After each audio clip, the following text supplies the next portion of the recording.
September 22, 2022ರಲ್ಲಿ ನಮ್ಮ ಕನ್ನಡ ಇಂಡಸ್ಟ್ರಿಯಲ್ಲಿ ಕಾಂತಾರ ಅಂತ ಒಂದು ಸಿನಿಮಾ ಬರುತ್ತೆ.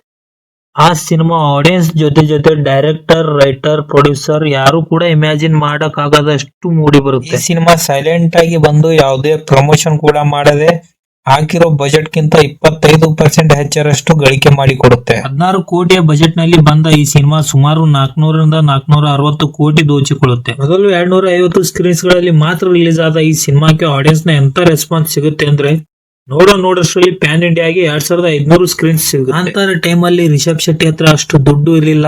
ಹಾಕಿರೋ ದುಡ್ಡಲ್ಲಿ ಕಾಂತಾರ ಸಿನಿಮಾ ಅನ್ಬಿಲೀವೇಬಲ್, ಅನ್ಇಮ್ಯಾಜಿಬಲ್ ಆಗಿ ಗಳಿಸಿಕೊಡುತ್ತೆ. ಆದರೆ ಈಗ ಅವರ ಹತ್ರ ಅದೇ ಸಿನಿಮಾದ ಪ್ರೀಕ್ವೆಲ್ ಗೋಸ್ಕರ 125 ಕೋಟಿಯ ಬಜೆಟ್ ಇದೆ.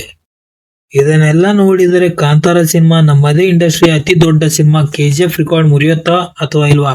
ನಿಮ್ಮ ಅನಿಸಿಕೆಯನ್ನು ಕಮೆಂಟ್ ನಲ್ಲಿ ತಿಳಿಸಿ. ಹಂಗೆ ಹೋಗ್ತಾ ನಮ್ಮ ಈ ಚಾನೆಲ್ ಗೆ ಸಬ್ಸ್ಕ್ರೈಬ್ ಮಾಡಿ ಹಾಗೂ ಸಪೋರ್ಟ್ ಮಾಡಿ.